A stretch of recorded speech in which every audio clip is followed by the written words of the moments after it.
നിങ്ങൾ ലോകത്തിലെ ഏറ്റവും സന്തോഷമുള്ള രാജ്യങ്ങൾ ഏതൊക്കെയാണെന്ന് ചിന്തിച്ചിട്ടുണ്ടോ? ലോകത്തിൽ ഏറ്റവും കുറഞ്ഞ അഴിമതിയും ഉയർന്ന ജീവിത നിലവാരവും മികച്ച വിദ്യാഭ്യാസവും ആരോഗ്യ സംവിധാനവും ഉള്ള ഒരു രാജ്യം. അതാണ് ഡെൻമാർക്ക്. ഇന്നോ നമുക്ക് യൂറോപ്പിലെ ഈ ചെറിയ പക്ഷേ ശക്തമായ ഈ രാജ്യത്തെ ചരിത്രം, ഭൂമിശാസ്ത്രം, ജീവിതരീതി എല്ലാം ലളിതമായി അറിയാം. വടക്കൻ യൂറോപ്പിൽ സ്കാൻഡിനേവിയൻ പ്രദേശത്ത് സ്ഥിതി ചെയ്യുന്ന ഒരു പ്രമുഖ രാജ്യമാണ് ഡെൻമാർക്ക്. ഡെൻമാർക്കിനെയും അയൽ രാജ്യങ്ങളായ സ്വീഡൻ, നോർവേ എന്നീ രാജ്യങ്ങളെയും കൂട്ടി സ്കാൻഡിനേവിയൻ രാജ്യങ്ങൾ എന്നാണ് വിളിക്കപ്പെടുന്നത്. ഭരണഘടനാനുസൃത രാജവാഴ്ച നിലനിൽക്കുന്ന ഈ രാജ്യം യൂറോപ്യൻ യൂണിയൻ, നാറ്റോ എന്നിവയിൽ അംഗമാണ്. 2008 ലോക സമാധാന പട്ടികയിൽ ഡെൻമാർക്കിന് 2ാം സ്ഥാനമുണ്ട്. ലോകത്തിലെ ഏറ്റവും അഴിമതി കുറഞ്ഞ രാജ്യമാണ് ഡെൻമാർക്ക്. ജൂട്ട്ലാൻഡ് എന്ന വലിയ ഒരു ഉപദ്വീപും 443 ഓളം വരുന്ന നിരവധി ദ്വീപുകളും ഉൾക്കൊള്ളുന്ന ഡെൻമാർക്കിന്റെ ഭൂപ്രകൃതി പ്രായോഗികാർത്ഥത്തിൽ ഒരു ദ്വീപസമൂഹമാണ്. സീലാൻഡ്, ഫ്യൂനൻ എന്നിവയാണ് പ്രധാന ദ്വീപുകൾ. കോപ്പൻഹേഗൻ ആണ് രാജ്യതലസ്ഥാനവും ഏറ്റവും വലിയ നഗരവും. ഡെൻമാർക്കിൽ നിന്ന് 2090 കിലോമീറ്റർ അകലെ കാനഡയുടെ വടക്കുകിഴക്കൻ തീരത്ത് സ്ഥിതി ചെയ്യുന്ന ലോകത്തിലെ ഏറ്റവും വലിയ ദ്വീപായ ഗ്രീൻലാൻഡും സ്കോട്ട്ലൻഡിന് വടക്കു സ്ഥിതി ചെയ്യുന്ന ഫറോസ് ദ്വീപുകളും ഡെൻമാർക്കിന്റെ ഭാഗമായുള്ള സ്വയംഭരണ പ്രദേശങ്ങളാണ്. ഫറോസ് ദ്വീപുകൾക്ക് 1948 ഗ്രീൻലൻഡ് പ്രവിശ്യയ്ക്ക് 1979 സ്വയംഭരണം ലഭിച്ചു. AD 8-ാം നൂറ്റാണ്ടു മുതൽ രാജ്യത്തു രാജഭരണം നിലവിൽ വന്നു. 11-ാം നൂറ്റാണ്ടിൽ രാജ്യാതിർത്തി വിസ്തൃതമാക്കപ്പെട്ടു. മധ്യകാലഘട്ടത്തിൽ യൂറോപ്പിൽ അരങ്ങേറിയ നിരവധി യുദ്ധങ്ങൾ മൂലം രാഷ്ട്രവിസ്തൃതി ഇന്നു കാണുന്ന നിലയിലേക്ക് പരിമിതപ്പെടുകയും ചെയ്തു. 1849 ജൂൺ 5 നിലവിൽ വന്ന ഭരണഘടന രാജാവിന്റെ പരമാധികാരം അവസാനിപ്പിക്കുകയും ഭരണഘടനാനുസൃതമായ രാജവാഴ്ചയും പാർലമെന്ററി ജനാധിപത്യവും സ്ഥാപിക്കുകയും ചെയ്തു. രാഷ്ട്രത്തലവൻ ഇപ്പോഴും രാജനേതൃത്വം ആണെങ്കിലും ഭരണത്തലവൻ ജനാധിപത്യ രീതിയിൽ തിരഞ്ഞെടുക്കപ്പെടുന്ന പ്രധാനമന്ത്രിയാണ്. ലോകത്തിലെ വളരെ വികസിച്ച രാജ്യമാണ് ഡെൻമാർക്ക്. ജനങ്ങളുടെ ജീവിത നിലവാരം, വിദ്യാഭ്യാസം, ആരോഗ്യം, മനുഷ്യാവകാശം, ജനാധിപത്യ ബോധം എന്നീ മേഖലകളിൽ ലോകത്തിലെ ഏറ്റവും മുന്തിയ സ്ഥാനമാണ് ഡെൻമാർക്കിനുള്ളത്. European Union, NATO, United Nations എന്നിവയിൽ അംഗമാണ്. കൊച്ചു കൊച്ചു തടാകങ്ങളും വെൺമണൽ നിറഞ്ഞ കടൽത്തീരങ്ങളും കൊണ്ട് അനുഗ്രഹീതമായ നാടാണ് ഡെൻമാർക്ക്. വളരെ പരിമിതമാണ് ഡെൻമാർക്കിന്റെ വനഭൂമി. ഭൂവിസ്തൃതിയുടെ ഭൂരിഭാഗവും കൃഷിക്കായി ഉപയോഗിക്കുന്നു. ശുദ്ധജല മത്സ്യങ്ങളാൽ സമ്പന്നമാണ് ഡെൻമാർക്കിലെ നദികളും തടാകങ്ങളും. അതീവ ഹൃദ്യമാണ് ഡെൻമാർക്കിലെ കാലാവസ്ഥ. കരയുടെ ഭൂരിഭാഗവും സമുദ്രത്താൽ ചുറ്റപ്പെട്ടിരിക്കുന്നതിനാൽ വർഷം മുഴുവൻ ഇവിടെ സുഖകരമായ കാലാവസ്ഥ അനുഭവപ്പെടുന്നു. 2000 കണക്കുപ്രകാരം ഡെൻമാർക്കിലെ ജനസംഖ്യ 5 കോടിയാണ്. ഈ കണക്കനുസരിച്ച് ജനസംഖ്യയുടെ 85% നഗരങ്ങളിലും അവയുടെ പ്രാന്തപ്രദേശങ്ങളിലുമായി നിവസിക്കുന്നു. ലോകത്തെ ഉന്നത ജീവിതനിലവാരമുള്ള രാജ്യങ്ങളിൽ ഒന്നാണ് ഡെൻമാർക്ക്. പ്രകൃതി വിഭവങ്ങളുടെ കടുത്ത അപര്യാപ്തതയെ അതിജീവിച്ചുകൊണ്ടാണ് ഡാനിഷ് ജനത ഉയർന്ന ജീവിതനിലവാരവും സമ്പൽസമൃദ്ധിയും കൈവരിച്ചത്. ഡെൻമാർക്കിന്റെ സാമൂഹിക സാമ്പത്തിക ജീവിതത്തിന്റെ സ്ഥിരാകേന്ദ്രങ്ങൾ നഗരങ്ങളാണെങ്കിലും ഗ്രാമങ്ങളിൽ കൃഷിയുടെ പ്രാധാന്യം കുറഞ്ഞിട്ടില്ല. ഗ്രാമപ്രദേശത്തെ തുണ്ടുപാടങ്ങളിൽ അവിടെ താമസിക്കുന്നവർ തന്നെയാണ് കൃഷിയിറക്കുന്നത്. മനോഹരമായ കരകൗശല വസ്തുക്കളുടെയും ഗൃഹോപകരണങ്ങളുടെയും ഒരു പ്രധാന ഉത്പാദന വിതരണ കേന്ദ്രമാണ് ഡെൻമാർക്ക്. കോപ്പൻഹേഗൻ ആസ്ഥാനമായി പ്രവർത്തിക്കുന്ന ലോക കരകൗശല പ്രദർശനശാല പ്രസിദ്ധമാണ്. പ്രകൃതി വിഭവങ്ങളുടെ അപര്യാപ്തത ഉണ്ടെങ്കിലും സുശക്തമാണ് ഡെൻമാർക്കിന്റെ സമ്പദ് വ്യവസ്ഥ. നോർത്ത് സീയിൽ നിന്ന് കുറഞ്ഞ അളവിൽ പ്രകൃതിവാതകവും പെട്രോളിയവും ലഭിക്കുന്നു. കളിമണ്ണ്, ഗുണനിലവാരം കുറഞ്ഞ കൽക്കരി എന്നിവയാണ് മുഖ്യ ഖനിജങ്ങൾ.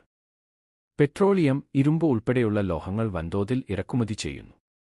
ഡെൻമാർക്കിന്റെ സമ്പദ്വ്യവസ്ഥയിൽ കൃഷിക്ക് 2ാം സ്ഥാനമാണുള്ളത്. മൊത്തം ഭൂവിസ്തൃതിയുടെ ഏകദേശം 2/3 ഭാഗത്തോളം കൃഷിഭൂമിയായി ഉപയോഗിക്കുന്നു. ബാർലി, ഉരുളക്കിഴങ്ങ്, കരിമ്പ് തുടങ്ങിയവയാണ് മുഖ്യ ഭക്ഷ്യവിളകൾ.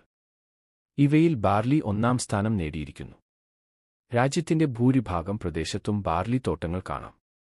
കയറ്റുമതി ചെയ്യുന്ന കാർഷിക ഉൽപ്പന്നങ്ങളിൽ ഏകദേശം 60% ഇറച്ചിയും പാൽ ഉൽപ്പന്നങ്ങളും ഉൾപ്പെടുന്നു. ഡെൻമാർക്കിന്റെ സമ്പദ്ഘടനയിൽ നിർണായക സ്ഥാനമാണ് മത്സ്യബന്ധനത്തിനുള്ളത്. ഉദ്ദേശം 2 ദശലക്ഷം മെട്രിക് ടൺ ആണ് പ്രതിവർഷ ഉത്പാദനം. ഉത്പാദനത്തിന്റെ ഭൂരിഭാഗവും നോർത്ത് സീയിൽ നിന്നു ലഭിക്കുന്നു.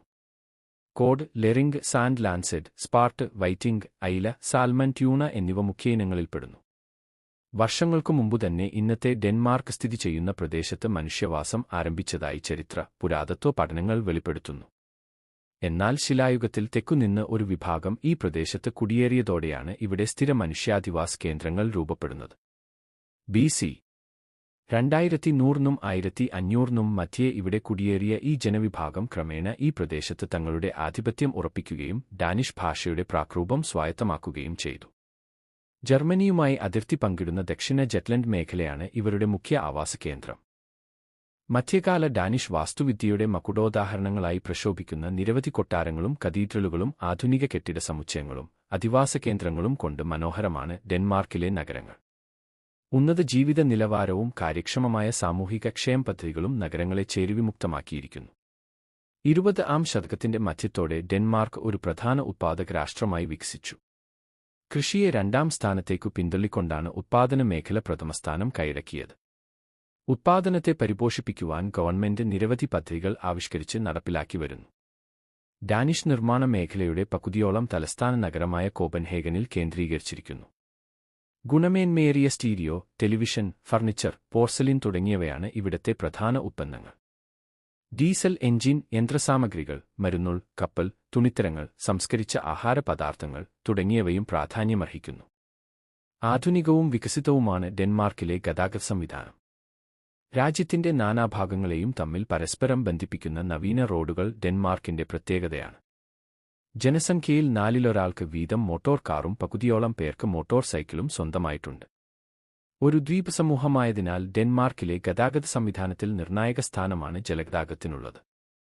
ഇത് ജെറ്റ്ലൻഡിനെ ബാൾട്ടിക് ദ്വീപുകളുമായും ബാൾട്ടിക് ദ്വീപുകളെ പരസ്പരവും ബന്ധിപ്പിക്കുന്നു. ഇവിടെ നിന്ന് ജർമ്മനി, സ്വീഡൻ, നോർവേ എന്നീ രാജ്യങ്ങളിലേക്കും കടത്തു സൗകര്യമുണ്ട്. രാജാവ് അഥവാ രാജ്ഞി രാഷ്ട്രത്തലവനായുള്ള ഭരണഘടനാധിഷ്ഠിത രാഷ്ട്രമാണ് ഡെൻമാർക്ക്. 1849-ൽ ഡെൻമാർക്ക് ഏകാധിപത്യ രാജവാഴ്ചയിൽ നിന്ന് ഭരണഘടനാധിഷ്ഠിത രാജവാഴ്ചയിലേക്ക് മാറി. 1915-ലെ ഭരണഘടന പ്രകാരം സമ്പൂർണ്ണ രാഷ്ട്രീയ ജനാധിപത്യവും പ്രായപൂർത്തി വോട്ടവകാശവും നിലവിൽ വന്നു. രാഷ്ട്രത്തലവൻ രാജാവാണെങ്കിലും പരിമിതമായ അധികാരമേ ഇദ്ദേഹത്തിനുള്ളൂ. രാജാവ് നിയമിക്കുന്ന പ്രധാനമന്ത്രിയാണ് ഗവൺമെന്റിനെ പ്രതിനിധാനം ചെയ്യുന്നത്. ഡെൻമാർക്കുകാർ കൂടി ഉൾപ്പെട്ട വിഭാഗമായിരുന്നു വൈക്കിങ്ങുകൾ. വൈക്കിങ്ങുകൾ എന്നറിയപ്പെടുന്ന സ്കാൻഡിനേവിയൻ യോദ്ധാക്കൾ 8-ാം ശതകത്തിന്റെ അന്ത്യത്തോടെ തുടങ്ങിവെച്ച ആക്രമണപരമ്പരകൾ യൂറോപ്പിലാകെ സംഭ്രമം പരത്തി. 2-ാം ലോകയുദ്ധത്തിൽ നിഷ്പക്ഷത പാലിച്ചെങ്കിലും 1940-ൽ ഡെൻമാർക്കിനെ ജർമ്മനി ആക്രമിച്ചു കീഴ്പ്പെടുത്തി. 1945 മെയ് മാസത്തിൽ സഖ്യകക്ഷികൾ ജർമ്മനിയുടെ പക്കൽ നിന്നും ഡെൻമാർക്കിനെ മോചിപ്പിച്ചു. യുദ്ധം നിമിത്തം സാമ്പത്തിക അടിത്തറ തകർന്ന ഡെൻമാർക്കിന് കെറ്റ് സാമ്പത്തിക സഹായം നൽകി. തുടർന്ന് ഡെൻമാർക്കിന്റെ സാമ്പത്തിക സ്ഥിതി ഭദ്രമായി.